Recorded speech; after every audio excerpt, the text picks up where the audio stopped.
E aí, pessoal, tudo bem? Aqui quem está falando com vocês é o professor Guilherme Júnior, da Universidade Estadual de Santa Cruz. E a gente quer conversar com vocês sobre uma questão muito importante. Nesse momento que nós estamos vivendo de emergências climáticas, nada mais importante do que nós falarmos a respeito de proteção de florestas.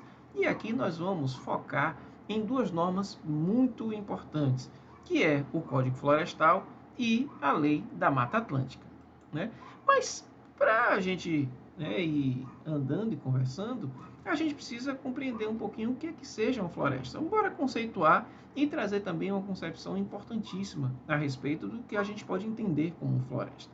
Então aqui a gente traz um conceito que está lá no livro do Sirvinskas, que fala o seguinte: é um tipo de vegetação formando um ecossistema próprio onde interagem continuamente os seres vivos e a matéria orgânica e inorgânica presentes. Ou seja, a gente vai ver muito claramente focar no aspecto da flora existente, né? Existe uma flora dominante em um determinado local e isso vai determinar a existência da floresta. Mas em termos de concepção, é importantíssimo a gente trazer essa concepção aqui do Mill Mollison, que ele vai dizer o seguinte, que devemos considerar a floresta como um organismo complexo e não como uma coleção de árvores e animais. É um grande e complexo organismo, por quê? Porque você não olha só, né, para a sua bexiga, vamos olhar para o nosso corpo, né, e como se ela fosse algo separado do nosso corpo. A bexiga, um olho, um braço, né, o pé, né, nada disso está separado. Então, como é que a gente pode, de repente, tirar um passarinho da floresta e dizer que ele não é floresta? Né, e que floresta é somente um determinado tipo de árvore? Né, aqui, tanto aqui, né, no nosso corpo, como lá, né, no meio natural, numa floresta, há interconexões físicas e funcionais, em que os alimentos, ó, isso é ótimo, né? Os elementos se unem em uma malha, né? Ou seja, se a gente for olhar isso, nós precisamos compreender uma floresta como sendo um conjunto de relações, ou melhor ainda, um sistema de relações. Porque numa floresta nós vamos encontrar, claro, a vegetação que é dominante, mas nós vamos encontrar ali os animais, nós vamos encontrar eventualmente o próprio ser humano em simbiose com a floresta e também as suas construções. Nós vamos encontrar aí, né, a água, também os seres aquáticos, vamos encontrar pássaros, vamos encontrar insetos, vamos encontrar micro-organismos, vamos também ver a interação, né, com o clima e a temperatura do lugar, também a própria interação com outros ecossistemas e, é claro, o solo que sustenta essa floresta.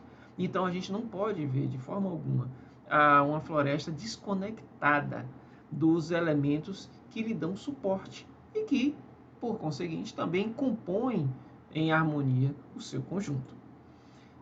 A gente precisa compreender também que a floresta ela presta uma série de serviços ambientais, né? Ou seja, nós vamos verificar a floresta sendo importantíssima para uma série de coisas que são importantes para a manutenção da própria vida na Terra. A começar mesmo pelo próprio sequestro de carbono da atmosfera, né? Quando a gente conserva a floresta em pé, a gente evita emissão de gases de efeito estufa, né? Claro, não é somente o carbono, mas outros gases também, mas entre eles aí nós temos o carbono como um elemento importantíssimo. A floresta ajuda a reduzir a temperatura. A transpiração da floresta é que forma, né, muitos dos rios voadores que acabam levando água para lugares distantes. Já é sabido que a floresta amazônica, por exemplo, forma rios voadores que vêm abastecer centro-oeste, nordeste, o sudeste e o sul do país. Ou seja, elas sobem lá na região amazônica e vêm precipitar bem longe de lá. As florestas elas são importantíssimas para a manutenção de diversidade biológica e a diversidade cultural também. Afinal de contas, existem muitas etnias humanas que vivem da floresta e que construíram todos os seus laços culturais a partir dessa vivência com a floresta. A floresta ela regula o fluxo da água no período de secas e de enchentes. Ela regula os níveis de lençol freático. Ela reduz a salinidade do solo. ela também controla a erosão do solo e do assoreamento, levando o quê? A própria manutenção da qualidade da água e a manutenção dos habitats aquáticos. Veja quantos serviços ecossistêmicos uma floresta em pé ela pode prestar a nós. Entendendo também que as florestas elas são uma fonte de tecnologia inesgotável, né? Das florestas é que saem novos remédios, novos tratamentos, assim como a gente já falou do sequestro de carbono, a gente já falou do biocombustível e da manutenção de diversas espécies de fauna e de flora que são importantes, né, não só para a manutenção do equilíbrio ecológico, como também para a descoberta, né, de novas tecnologias. E a própria árvore é uma inspiração para novos tipos de painéis solares. Por quê? Porque ela funciona verdadeiramente como um painel solar, né? Quando ela faz a fotossíntese. Então, é a partir desse mecanismo que os cientistas eles descobrem, né? Vieram descobrir o mecanismo da energia solar. Assim como ela também, olha, ela é um regenerador de nanotecnologia, ela é um freio de vento para evitar tempestades, ela suga a umidade do oceano, ela ajuda a diminuir a pressão atmosférica, assim como ela também serve como dispersor de umidade, ela é elevatória de água e ela suga a água subterrânea, né, para dar umidade ao solo e para trazer uma série de benefícios para os seres humanos e, claro, para aquelas espécies que estão diretamente ligadas a ela. E, como a gente já disse, né, nós vamos fazer aqui rapidamente, né, nós não vamos esgotar o assunto, mas nós vamos trazer aqui alguns aspectos importantes do Código Florestal e da Lei da Mata Atlântica. Começando pelo nosso Código Florestal, que atualmente é a Lei 12.651 de 2012, e que foi modificada também por uma outra, ela é de maio, e que foi modificada também por uma outra lei, ainda de 2012, só que de outubro. Qual é o objetivo do Código Florestal? É estabelecer normas gerais sobre a proteção da vegetação, das áreas de preservação permanente e das áreas de reserva legal. Também as normas sobre exploração florestal, sobre suprimento de matéria-prima florestal, sobre o controle da origem dos produtos florestais e também controle e prevenção de incêndios. Também está nos seus dispositivos instrumentos econômicos e financeiros para alcançar os objetivos que ela tem colocado aí, né? E claro, esse código ele tem uma série de características gerais. O primeiro deles que a gente quer trazer para vocês é que, logo no comecinho dele, no artigo do código, no artigo 2º, ele diz que as florestas e as demais formas de vegetação, eles são reconhecidas como bens de interesse comum a todos os habitantes do país. E também se reconhecem os limites dos direitos de propriedade que a legislação, em geral, a gente tem a Constituição, o Código Civil, né, várias leis ambientais e, claro, especificamente o Código Florestal estabelecem, né, inclusive para a própria manutenção do direito de propriedade. E no artigo 3º, nós vamos encontrar vários conceitos e termos técnicos também que devem ser empregados na aplicação da lei para facilitar o entendimento dos termos e também delimitar a acepção, né, a forma como ela pode ser interpretada, como ela pode ser compreendida e como ela pode também ser executada, né, pelos governos e também pela sociedade. Então, nós vamos encontrar nos artigos 4º a 9º do Código a regulamentação das áreas de preservação permanente, costumeiramente chamadas de APPs. Né? São formações de vegetação nativa que devem ser protegidas integralmente, sejam elas cobertas ou não de vegetação. E aí vai uma característica logo de cara importante, né, da caracterização ou não de área de preservação permanente, independente de haver vegetação ou não naquele lugar. Quais são as funções das áreas de preservação permanente? Conservar os recursos hídricos, a paisagem, a estabilidade geológica e a biodiversidade. também facilitar o fluxo gênico de fauna e flora e também proteger o solo e assegurar o bem-estar das populações humanas. Aqui a gente vê alguns tipos de APP que são reconhecidos pelo Código Florestal.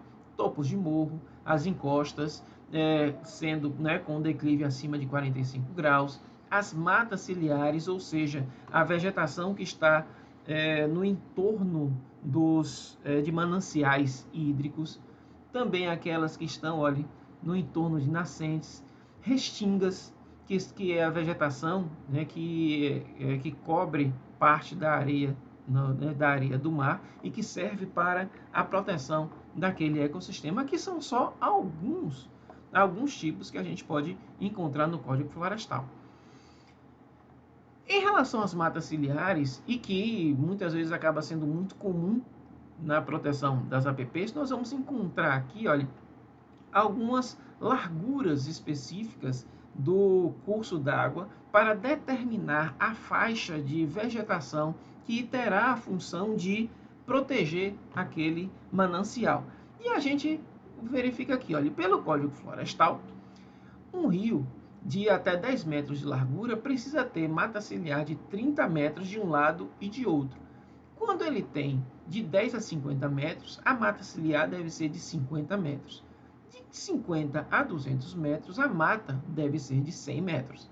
De 200 a 600 metros, a mata precisa ser de 200 metros. E acima de 600 metros, a mata ciliar é de 500 metros de um lado e de outro da margem do manancial. E a partir de onde isso precisa ser medido?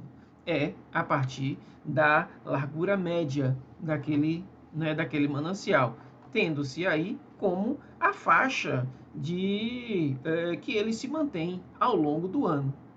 Tá bom? Ficou compreendido? Vamos aqui adiante. As áreas de preservação permanente, elas têm uma regulamentação que manteve basicamente aquilo que o anterior Código Florestal falava. A diferença básica é em relação à menor faixa de APP, porque ela foi dividida em duas. O normal, em regra, são 30 metros, né? Vocês devem se lembrar. Até 10 metros são 30 metros de um lado e de outro de mata. Entretanto, existe uma exceção colocada pelo Código, tá? E porque existem normas específicas para as áreas rurais de ocupação antrópica consolidada, ou seja, onde o homem já está lá há algum tempo, quando ela é consolidada com atividades agro-silvipastoris, de ecoturismo e de turismo rural, e aí a faixa de APP pode ter de 5 a 15 metros, a depender do tamanho da área, que não pode ultrapassar 3 módulos fiscais, ou seja, se vai de 1 a 3 módulos fiscais, aí a faixa mínima de APP ela pode ser de 5 a 15 metros.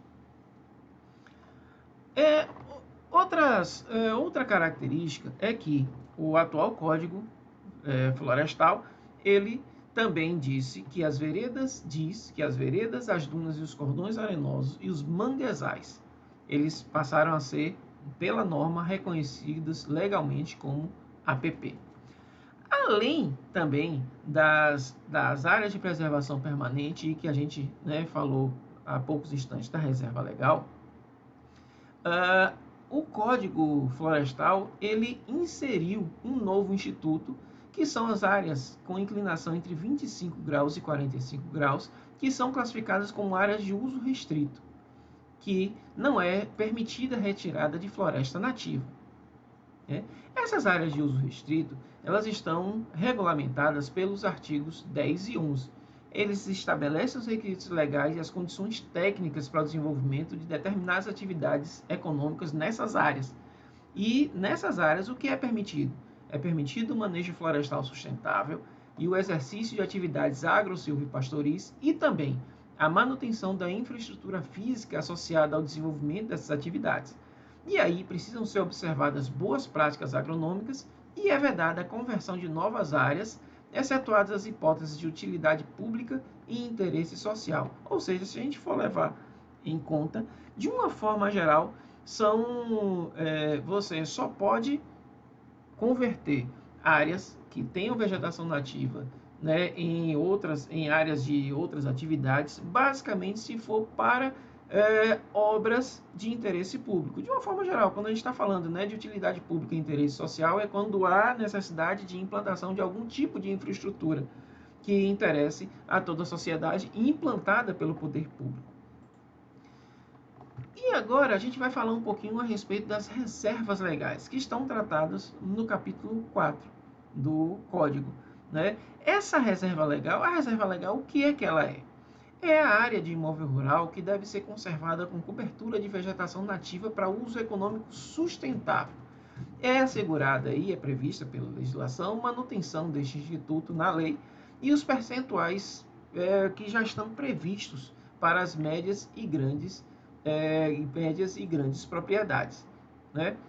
E também a gente vai ver que os proprietários, né, ligados à agricultura familiar, e é um dispositivo específico para a agricultura familiar, eles ficam desobrigados da recomposição de reserva legal, mas permanecem impedidos de retirar os remanescentes de vegetação nativa, ou seja, nem precisa recompor, mas também não pode retirar o que já tem.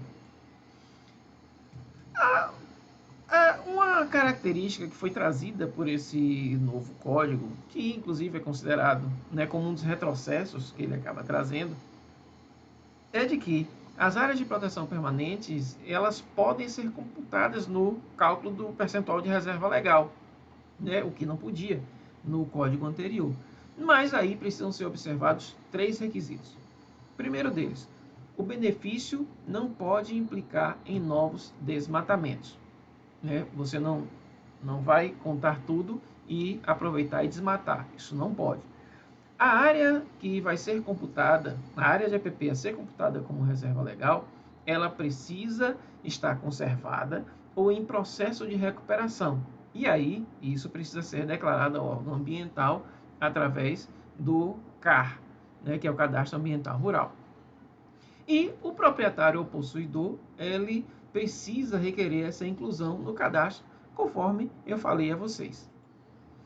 O código ele prevê mecanismos para a compensação da reserva legal não disponível naquele imóvel, né? E isso pode ser feito por outra área de importância ambiental similar ou superior ou de maior fragilidade quanto ao uso em outro imóvel, mas no mesmo bioma.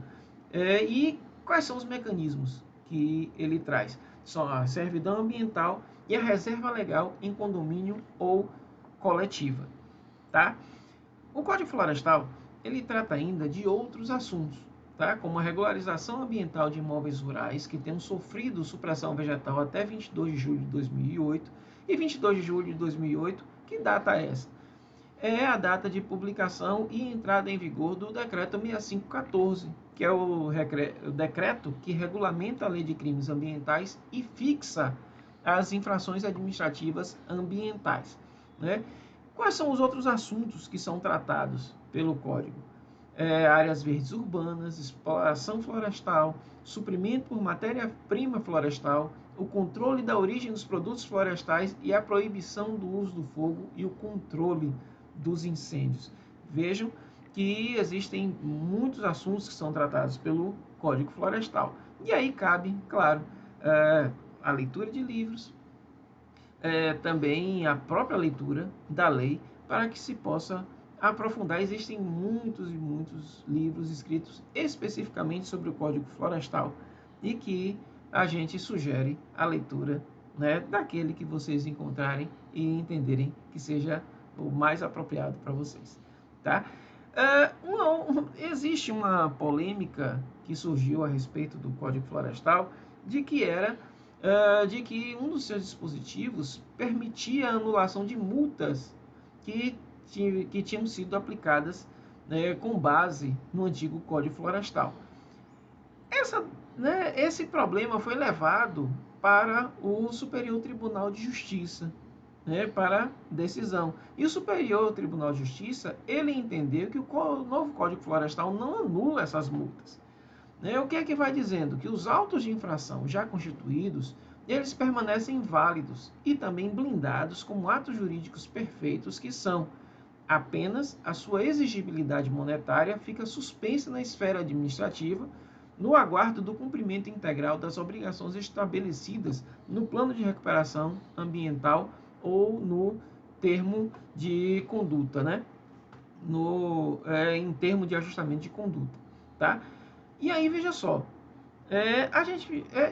esse dispositivo, ele substitui o pagamento de multas por cumprimento de obrigações de recuperação ambiental, né? Então, o que acontece foi dito e reconhecido pelo Superior Tribunal de Justiça de que o infrator ele não está desobrigado de cumprir, né, de cumprir a sanção imposta. Apenas a sanção ela foi, né, transferida, ela foi modificada para, ao invés de ser uma sanção de cunho financeiro, monetário, econômico, né, para uma obrigação de fazer em face da necessidade de recuperação ambiental. Foi isso que foi dito pelo nosso STJ. Já em relação à Lei da Mata Atlântica, a gente também precisa reconhecer a grande importância que a Mata Atlântica tem para a manutenção da diversidade brasileira. Só a gente dá uma olhada aqui, olha, a Mata Atlântica, quando os portugueses chegaram no Brasil, em 1500, vejam aqui a extensão da Mata Atlântica em todo o território, tá? Essa extensão nesse bioma, ele se estendia a cerca de 12% do nosso território. E em 2007, ou seja, há um bom tempo atrás, essa extensão ela havia sido reduzida a cerca de 7% da sua extensão original e mesmo assim muito fragmentada. Olha como ela está no mapa, tendo inclusive o sul da Bahia como uma das áreas de bloco remanescente mais preservado e de maior biodiversidade no nosso país. E também no próprio planeta, isso já sendo reconhecido por instituições de pesquisa internacionais.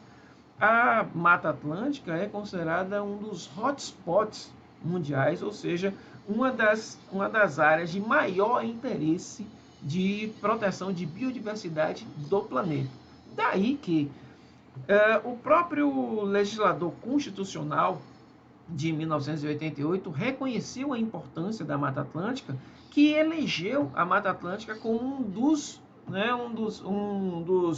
atributos naturais do Brasil a serem considerados patrimônio nacional. E o mesmo artigo que reconhece a Mata Atlântica como patrimônio nacional, junto com outros ecossistemas e biomas, fala que deveria haver lei que disciplinasse o uso desses atributos. E até hoje, o único bioma que mereceu a aprovação de uma lei específica para a sua proteção foi justamente a Mata Atlântica, que tem aí a Lei 11.428 de 2006 como sua legislação básica de proteção. Por isso que ela é chamada de Lei da Mata Atlântica.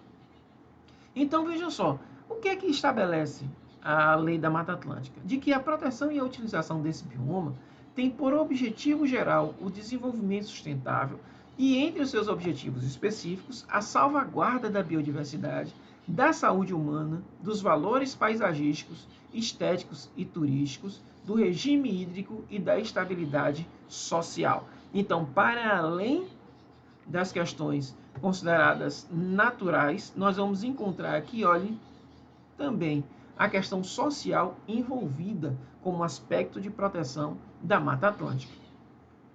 Quais são os princípios eleitos pelo legislador que são aplicáveis à proteção e à utilização do bioma Mata Atlântica? Aqui estão colocadas a função socioambiental da propriedade, a equidade intergeracional, a prevenção, a precaução, o usuário pagador, transparência das informações e atos, gestão democrática, celeridade procedimental, gratuidade dos serviços administrativos prestados ao pequeno produtor rural e às populações tradicionais, e também o respeito ao direito de propriedade. Vários desses princípios estão contados entre princípios gerais do direito ambiental. Alguns também estão, de alguma forma, vinculados aos princípios do direito administrativo, né, da administração pública, principalmente. Né?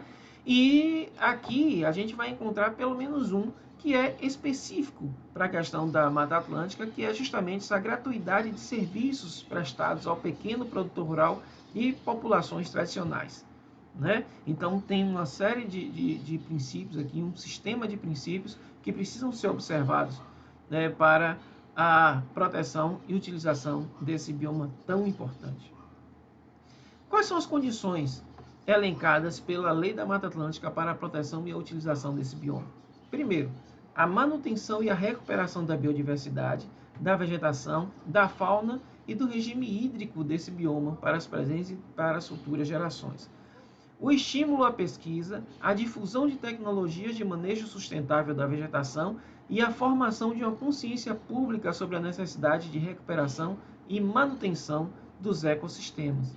Assim como também o fomento de atividades públicas e privadas compatíveis com a manutenção do equilíbrio ecológico, o disciplinamento da ocupação rural e urbana, de forma a harmonizar o crescimento econômico com a manutenção do equilíbrio ecológico. É claro, se você quer, né, proteger, se você quer disciplinar o uso, você também precisa aí também proibir determinadas atividades. E aí ela vai ter uma especial preocupação quando se trata de vegetação primária, ou seja, aquela que ainda mantém as suas características, né, como se não tivesse sido usada, ou então você vai ter aí muito tempo que ela foi usada e aí ela está numa fase muito avançada da sua recuperação, né, ou seja, ela já mantém atributos como se não tivesse sido utilizada, assim como também quando você encontra estágios médio e avançado de regeneração, ou seja, já se encontra em um estado em que a sua proteção ela acaba sendo de uma importância muito grande, né, por causa do seu estágio já, né, porque quando você encontra uma floresta em estágio médio ou avançado de recuperação, você já tem ali todo um conjunto de relações, um sistema de relações entre, né, tanto de fauna quanto de flora, que você permitir a utilização mexer nesse sistema, você pode causar prejuízos enormes.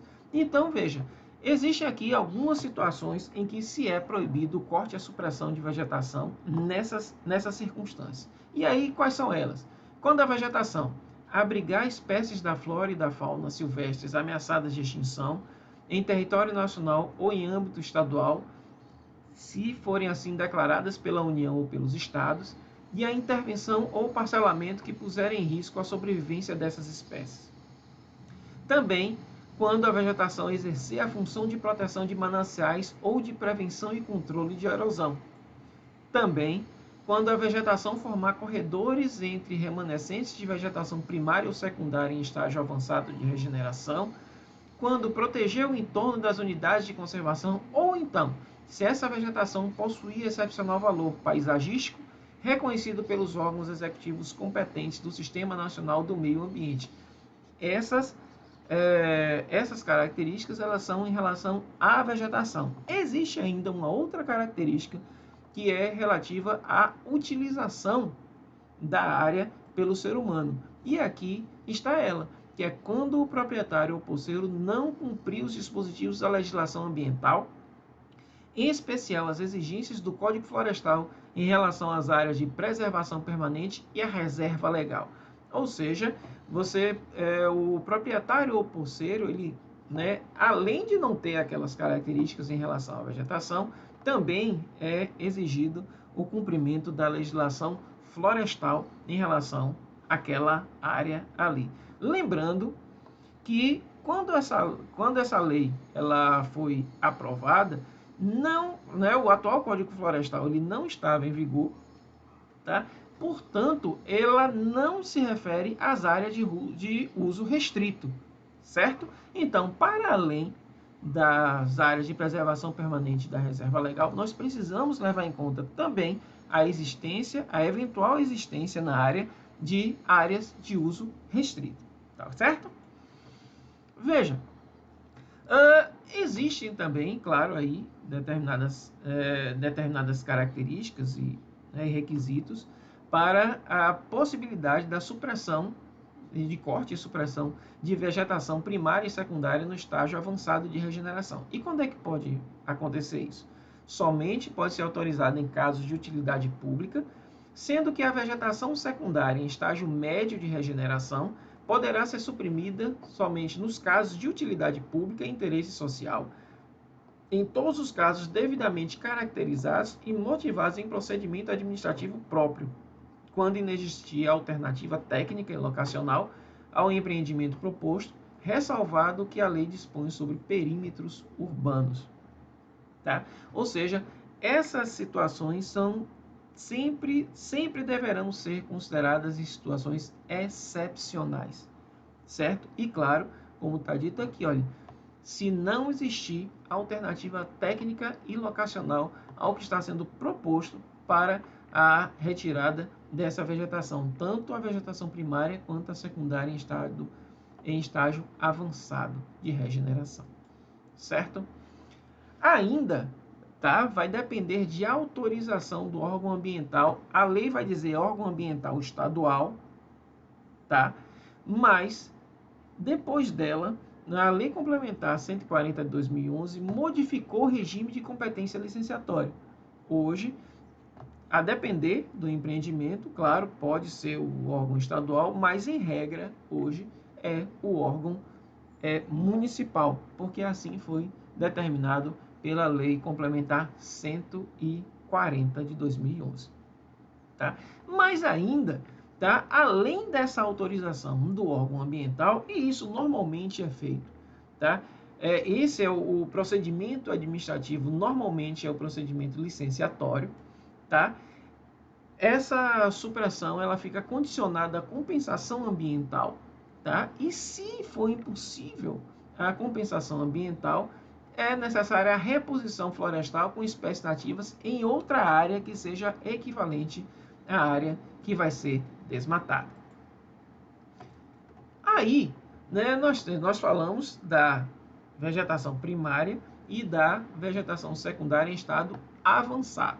Agora vamos falar, né, sobre corte, supressão e exploração de vegetação secundária em estágio médio de regeneração. Antes falamos, né, daquele de estágio, digamos assim, que demanda um maior cuidado. Agora, um cuidado, existe uma flexibilização nesse cuidado. Então, ele é autorizado em caráter excepcional para a execução de obras, atividades ou projetos de utilidade pública ou de interesse social, pesquisa científica e também práticas preservacionistas. Outra situação é quando necessários ao pequeno produtor rural e populações tradicionais para o exercício de atividades ou usos agrícolas, pecuários ou silviculturais que sejam imprescindíveis à sua subsistência e também à de sua família, ressalvadas aí as áreas de preservação permanente e, quando for o caso, após o lançamento no CAR, que na Bahia é o CEFIR, né, que é o Cadastro Florestal. A lei, originalmente, e ainda continua lá no seu texto, fala da averbação, né? da averbação da área, né? Das áreas. Tá? Mas, hoje, o próprio Código Florestal, ele retirou a averbação de reserva legal e substituiu tudo pela informação a partir do Cadastro Ambiental Rural, que é o que deve ser obedecido pelos proprietários e pelos poceiros. E aqui está falando a respeito do corte, supressão e exploração da vegetação secundária em estágio inicial de recuperação, que eles serão autorizados pelo órgão competente, que a gente já viu que a Lei Complementar 140 colocou, modificando as competências licenciatórias, colocou como regra, na prática, como regra, o licenciamento municipal e não o estadual, que passou a ser residual, tanto em relação ao licenciamento federal, quanto também ao licenciamento municipal. Ok? Existem outros assuntos que são tratados pela Lei da Mata Atlântica, que ela também fala a respeito das áreas urbanas e das regiões metropolitanas. Ela fala das atividades minerárias em áreas de vegetação secundária em estágio avançado e médio de regeneração, que alia aí ao processo de licenciamento ambiental.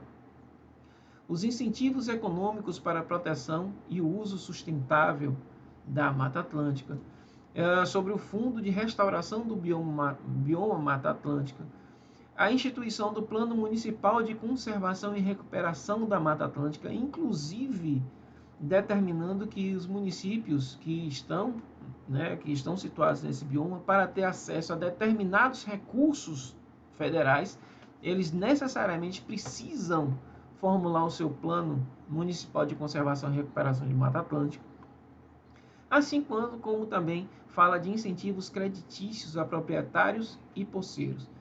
E uma coisa importante que a gente precisa deixar mais claro aqui, tanto em relação ao Código Florestal quanto em relação à Lei da Mata Atlântica, que elas trazem dispositivos específicos para proprietários, pequenos proprietários e poceiros. Ou seja, se a gente for verificar os critérios colocados nas duas leis, nós vamos ver que elas têm uma preocupação muito especial com a agricultura familiar. E claro, cabe aí verificar com mais clareza cada um desses dispositivos, certo? A Lei da Mata Atlântica também, ela acabou inserindo, ela trouxe um novo tipo penal para a Lei de Crimes Ambientais, que está no artigo 38A, que diz o seguinte: destruir ou danificar vegetação primária ou secundária em estágio avançado ou médio de regeneração do bioma Mata Atlântica ou utilizá-la com infringência das normas de proteção, a pena a ser aplicada é a detenção de 1 a 3 anos ou a multa, ou ainda as duas penas da forma cumulativa. E, no seu parágrafo único, o artigo 38A vem dizendo que, se o crime for culposo, a pena será reduzida à sua metade. E aqui, gente, nós vamos nos despedindo com uma enorme gratidão por vocês terem ficado com a gente até esse instante. E fica aqui também o meu convite para que vocês possam continuar, para que a gente possa continuar esse diálogo a partir das redes sociais. O meu perfil pessoal no Instagram é o @professorguilhardes. Convido vocês a conhecerem o perfil do nosso projeto Que Tal Ambiental, no perfil @QueTalAmbiental também no Instagram. E também se inscrevam no canal do nosso projeto, que também a terminação é Que Tal Ambiental, lá no YouTube.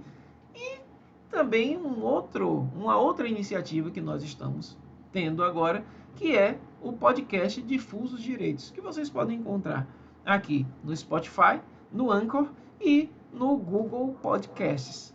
Tá joia, gente? E eu fico aguardando vocês e em qualquer momento a gente se encontra novamente. Tá certo?